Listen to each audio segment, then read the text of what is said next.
మూవీలో hero heroine కి పెళ్లి అవుతుంది. హీరో బ్యాటింగ్ తప్ప బ్యాట్స్మెన్ అవ్వడని, అలానే హీరోయిన్ పిల్లలు కావాలని తన ఫ్రెండ్ ని ఒక సలహా అడిగితే, ఎక్కడున్నారు మీరు, ప్రపంచం చాలా అడ్వాన్స్ అయిపోయింది, ఓపెన్ మ్యారేజ్ అనే ఒక క్లబ్ ఉంది, అక్కడ పెళ్ళైన వాళ్ళందరూ ఎవరు పెళ్ళాలు ఎవరు మొగులు ఇష్టపడితే వాళ్ళతో గప్పాలు ఆడించుకోవచ్చు అని చెప్తాడు. అయితే ఇదే విషయం హీరో చెప్తే హీరో ఏం చేశాడో తెలుసుకోవడానికి పూర్తి వీడియోని స్కిప్ చేయకుండా చూడండి. అలానే ఇలాంటి ఇంట్రెస్టింగ్ స్టోరీ లైన్స్ కోసం ఈ వీడియో లైక్ చేసి వెంటనే మా ఛానల్ సబ్స్క్రైబ్ చేసుకోండి. మూవీ ఓపెనింగ్ లోనే మన హీరో హీరోయిన్ చూపిస్తుంటారు. హీరోయిన్ పేరు మైరా, హీరో పేరు జేమ్స్. వీళ్ళు పెళ్ళై చాలా ఏళ్ళైనా వీళ్ళకి పిల్లలు లేరు. అయితే హీరోయిన్ పిల్లలు పుట్టడం కోసం మందులు తీసుకుంటూ ఉంటుంది. ఒకసారి మెడికల్ టెస్ట్ చేయించుకోరా అని అడిగితే హీరో గాడేమో నాలో ఏం ప్రాబ్లం లేదు అంటాడు. హీరోయిన్ హాస్పిటల్లో నర్స్ గా పనిచేస్తూ ఉంటుంది. హీరో ఒక కన్స్ట్రక్షన్ సైట్ ఓనరు. ఒక రోజు రోనీ తన వైఫ్ సోనీ హీరో ఇంటికి వస్తారు.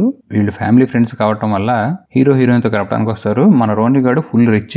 హీరో గాడు తన ఫ్రెండ్ తో బిజినెస్ గురించి మాట్లాడుతూ ఉంటే ఈ సోనీ పాప తన వైఫ్ వాళ్ళందరూ ఉన్నా సరే మొగుడిని పట్టుకుని దూడడం స్టార్ట్ చేస్తూ ఉంటుంది. అయితే వీళ్ళిద్దరూ వాళ్ళ కళ్ళ ముందే అంత రొమాంటిక్ గా ఉండటం చూసి కొద్దిగా జల్సీ ఫీల్ అవుతారు. ఆ మాడిపోయిన ముఖాలు చూసిన సోనియా ఏంటి మీ మ్యారేజ్ లైఫ్ ఎలా ఉందని అడిగితే ఆ క్వశ్చన్ విన్న వీళ్ళిద్దరు ముఖం ఇంకా మాడిపోతుంది. ఇక అర్థం అయిపోతుంది వీళ్ళిద్దరూ ఫ్యామిలీ లైఫ్ లో పూర్తిగా జీరోగా ఉన్నారని. అయితే జేమ్స్ మీ ఇద్దరు సంసారంలో ఇంత ఆనందంగా ఎలా ఉంటున్నారని అడిగితే ఇప్పుడు చెప్తాడు మనోడు ఒక అద్దరిపోయే ఆన్సర్. మేమిద్దరమే మంచం మీద పడుకోవటం కాకుండా వేరే వేరే పర్సన్ తో కూడా కలిసి మంచం ఎక్కుతూ ఉంటాం. అందుకనే ఎంతమందితో ఏం చేసినా సరే మా ఇద్దరికి బోర్ కొట్టదు, మా జీవితం ఇంకా హ్యాపీగా ఉంటుంది, ఎప్పుడు కలుసుకున్నా మేము చాలా ఆనందంతో పని కానిస్తూ ఉంటాం అని చెప్తాడు. ఈ మాటలు విన్న వీళ్ళిద్దరికి ఏం అర్థం కాదు. ఇక సరే సాయంత్రం అయిపోగానే హీరో హీరోయిన్ వాళ్ళ ఇంటికి వెళ్ళిపోతూ ఉంటే ఈ రానియను సోనియాడు ఇద్దరు అక్కడే మొదలు పెట్టేస్తారు, ఇంట్లో కూడా వెళ్ళకుండా. అక్కడి నుంచి కారులో వెళ్తున్న వీళ్ళిద్దరికి ఆ రోనీ సోని చెప్పిన మాటలు వినేసరికి లోపల వేడెక్కేస్తుంది.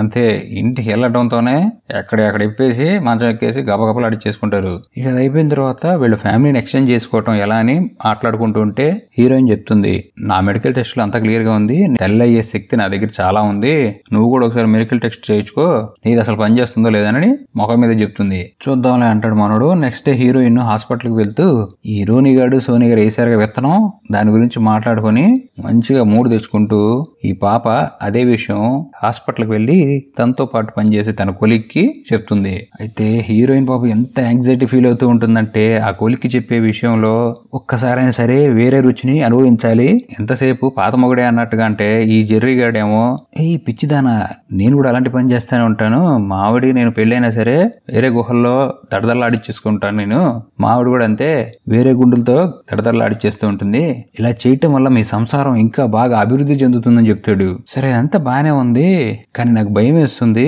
ఇది చేయాలంటే అంటుందో ఈ కొలిగ్ గాడు ఒక సొల్యూషన్ చెప్తాడు.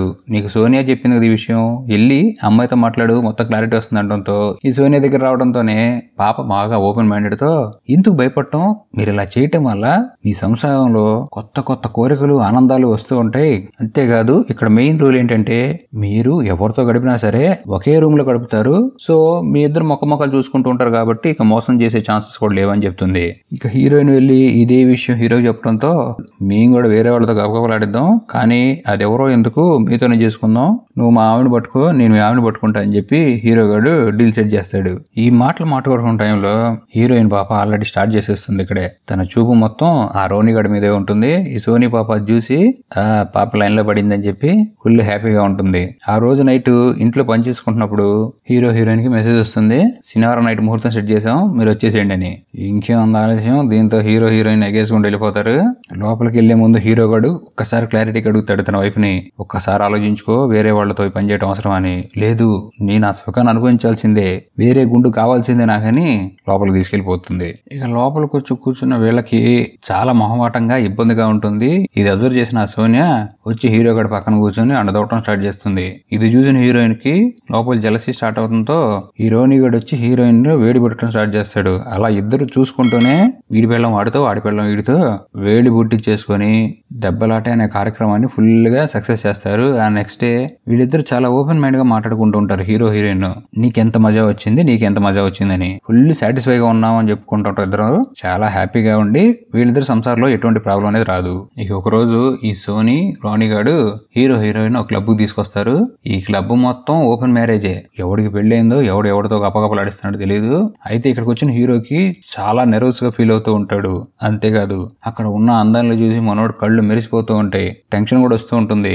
ఇదేంది ఇప్పుడు దాకా తెలిసినోడితో చేసాం, ఇప్పుడు తెలియనివాడితో ఈ పని ఏందని. అప్పుడే సోనీ వచ్చి మీరేం కంగారు పడద్దు, మన నలుగురే కలిసి చేసుకుందాం, మన కోసం ఒక ప్లేస్ ఉందని చెప్పి ఒక రూమ్ లో తీసుకెళ్లి దీంట్లో ఉన్న రూల్ ఏంటంటే ఏది చేసుకున్నా సరే నలుగురు కళ్ళ ముందే చేసుకోవాలి. ఇక అలా లోపలికి వచ్చి మొదలు పెట్టడంతో హీరో గాడేమో ఈ సోనీతో మొదలు పెడతాడు.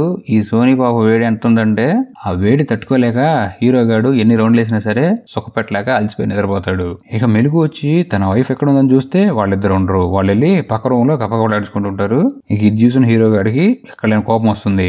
ఇక నెక్స్ట్ డే ఇంటికి వచ్చి ఇది మొత్తం ఆపేద్దాం, ఇక్కడతో చాలని చెప్పి హీరో, మనం ఒక రూల్ పెట్టుకున్నాం నలుగురు కలిసి ఒక రూమ్ లో ఉండాలని, నువ్వు ఈ రూల్ ని బ్రేక్ చేసావు, అందుకనే వద్దు ఆపేసా అని చెప్పడంతో డిసప్పాయింట్ అయిపోయిన హీరోయిన్ వెళ్ళి సోనీకి చెప్తుంది, ఏం బాధపడ మాకు, నువ్వు త్వరలోనే మళ్ళీ మీ ఆయన మారి ఇవన్నీ మళ్ళీ స్టార్ట్ చేద్దామని చెప్తాడు అని చెప్తుంది. ఆ రోజు నైట్ హీరోయిన్ ఆఫీస్ లో ఓవర్ నైట్ చేయాల్సి వస్తుంది, ఇంటికి రానని చెప్పి ఫోన్ పెట్టేస్తుంది. హీరో గాడికేమో హీరోయిన్ లేకపోయిన దగ్గర నుంచి లోపల గిలిగా ఉంటుంది. అప్పుడే ఈ క్లబ్ నుంచి మనోడికి ఒక మెసేజ్ వస్తుంది. ఇంకేముందని ఎగేసుకుంటా క్లబ్కి వెళ్తే ఒక అందమైన అమ్మాయి పరిచయం అయ్యి నువ్వెవరు ఏంటి అని అడిగేలోపు అమ్మాయి మొదలు పెట్టడం స్టార్ట్ చేస్తుంది. మనోడు లేదు, తన భార్యని మోసం చేయకూడదని అక్కడి నుంచి వచ్చేస్తాడు ముద్దు పెట్టినా సరే. నెక్స్ట్ డే హీరోయిన్ కి మెడికల్ రిపోర్ట్ చూపించి తన తండ్రి కాలేడని, తన దగ్గర సత్తా లేదని చెప్తాడు.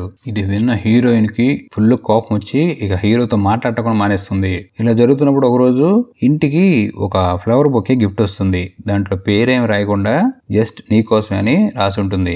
డౌట్ వచ్చిన హీరో ఎవరు పంపించారని అడిగితే బహుశా రాత్రి నైట్ డ్యూటీ చేసే కదా నా కోలికి జెర్రీ పంపించి ఉంటాడు అని చెప్పి తోసేస్తుంది ఆడి మీదకి. కానీ హీరోకి మాత్రం డౌట్ పుట్టింది. ఇక తన ఫ్రెండ్ ని కలిసినప్పుడు డౌట్ ని క్లారిఫై చేసుకోవడానికి అలానే తన బాధను కూడా చెప్పుకుంటాడు. పూలు ఏమైనా పంపించామని అడిగితే వాడేమో నిన్ను పంపించలేదంటాడు.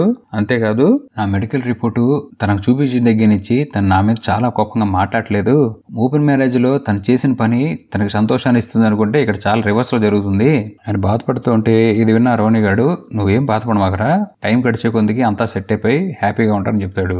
ఆ రోజు నైట్ కూడా హీరోయిన్ హాస్పిటల్ నుంచి ఇంటికి రావడం లేట్ అయ్యి మనోడు హాస్పిటల్ ఫోన్ చేస్తాడు. అప్పుడే ఆ కొలిక్ జెర్రీ గాడు ఫోన్ ఎత్తి హీరోయిన్ గురించి అడిగితే తను ఎప్పుడో వెళ్ళిపోయింది, ఇంటికి రాలేదని అడుగుతాడు. అంతేకాదు నువ్వు ఫ్లవర్స్ ఏమైనా పంపించావు అని అడిగితే నేనేం పంపించలేదు అంటాడు. అయితే ఇంకేముంది, పాప ఆ క్లబ్ కు వెళ్ళిపోతుంది. ఇక్కడ రోని గడి కలుస్తుంది. వీళ్ళ మాటల్లో అర్థమయ్యేది ఏంటంటే ఈ ఓపెన్ మ్యారేజ్ ప్లాన్ వేసేది వీళ్ళిద్దరే. కావాలని ప్లాన్ హీరోయిన్ తన హస్బెండ్ ముందు పెడుతుంది, ఈ రోని గడు ఆ సోనీ ముందు పెడతారు. అలా చెప్పి వీళ్ళు దొంగతనంగా ఇక్కడ కలుసుకొని కపకపలు అడుచుకోవచ్చని. అంతేకాదు హీరోయిన్ స్పెషల్ ట్విస్ట్ ఇస్తుంది, తన కడుపులో బేబీ కూడా ఉందని. ఇది విన్న రోని గడు ఫుల్ యాంగ్జైటీతో హ్యాపీ ఫీల్ అవుతాడు. నువ్వు ఎందుకు ఇంటికి పూలు పంపించావు, నా హస్బెండ్ నా మీద చాలా కోపంగా అని అడిగితే నేనేం పూలు నీకు పంపించలేదని అనడంతో హీరోయిన్ షాక్ అయిపోతుంది. ఇక లేట్ నైట్ హీరోయిన్ ఇంటికి తిరిగి వెళ్తే హీరో గడు మేల్కొని ఉండి నువ్వు హాస్పిటల్కి వెళ్ళలేదని సంగతి తెలుసు, అంతేకాదు నువ్వు ప్రెగ్నెంట్ కూడా అయ్యావు కదా, జేమ్స్ కోపంగా నీ కడుపులో పెరుగుతున్న బిడ్డకి తండ్రి ఎవరని అడుగుతాడు. అయితే హీరోయిన్ ఎలా ప్లేట్ మారుస్తుంది చూడండి, నా కడుపులో పెరుగుతున్న బిడ్డకి నువ్వే తండ్రివి, నీ రిపోర్ట్స్ అనేవి ఫేక్, నువ్వు బ్యాట్స్మెన్ అయ్యావని చెప్తుంది. హీరో గాడికి తెలుసు ఆడు బ్యాట్స్మెన్ అవ్వలేడని. ఇంకా బాగా సెంటిమెంట్ గా పుట్టపోయే బిడ్డ కోసం షాపింగ్కి వెళ్ళాను అందుకే లేట్ అయిపోయిందని చెప్పి ఇంకా కోపం కొన్న హీరో ఇంకో క్వశ్చన్ అడిగేలోపు హీరోయిన్ మీద పడిపోయి ముద్దుల వర్షం కురిపించేస్తుంది. ఆ నెక్స్ట్ ఇంటి బయట బేబీ ట్రాలీ ఒకటి కనపడుతుంది. పుట్టబోయే బిడ్డ కోసం ఇది నా గిఫ్ట్ అని దాని మీద రాసి ఉంటుంది. అయితే హీరో కోపం వచ్చి ఎంతమంది చెప్పేవేంటి నువ్వు తల్లి అవుతున్నావు అనే సంగతి అంటే, లేదు మన ఇద్దరే తప్ప ఇంకెవరికి తెలియదని చాలా సింపుల్ గా అబద్ధం చెప్పేస్తుంది. అయితే హీరోయిన్ అర్థమైపోతుంది తను ఎవరో అబ్జర్వ్ చేస్తున్నారని. ఇంకా అలా ఒక రోజు నైట్ ఈ నలుగురు ఫ్రెండ్స్ కలిసి పార్టీ చేసుకున్న టైంలో అందరికీ ఒకేసారి ఒకే మెసేజ్ వస్తుంది ఫోన్ లో.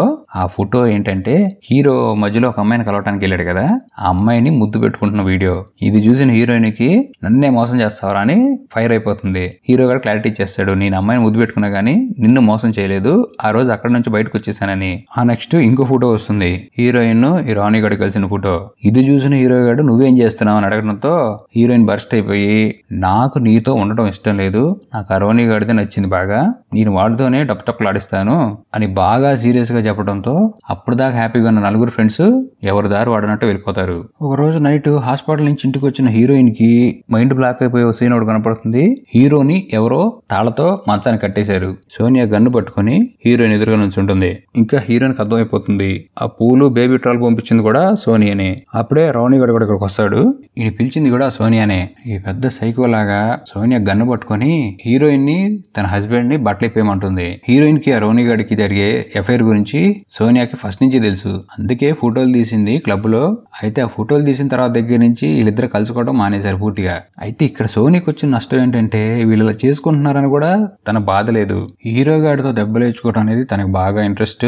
తన కళ్ళ ముందు ఆ రోని గాడు హీరోయిన్ తో పని కానిచ్చడం చూసి ఆనందించడమే తన ముఖ్య ఉద్దేశం. అందుకే నలుగురు కలిసి ఒకే రూమ్ లో ఉండాలనే రూల్ కూడా పెట్టింది. ఈ మాటలు విన్న హీరోయిన్ ఇక ఓకే అనుకొని ఇలా మంచం మీద పడుకోబెట్టి సోనియా ఈ జేమ్స్ గడికి వేడి పుట్టడం స్టార్ట్ చేస్తుంది. పక్కన ఇదంతా చూస్తున్న హీరోయిన్ నవ్వుతూనే చేతికి దొరికిన దాంతో సోనియా తలపగలు కొట్టేసి చంపేస్తుంది. ఇది చూసిన ఇద్దరు మగవాళ్ళకి ఫ్యూజులు ఎగిరిపోతాయి. మూవీ ఎండింగ్ లో హీరో గాడు తన వైఫ్ చేసిన మొత్తం క్షమించేసి సంసార జీవితంలో చాలా హ్యాపీగా ఉంటుందో మూవీ ఎండ్ అయిపోతుంది.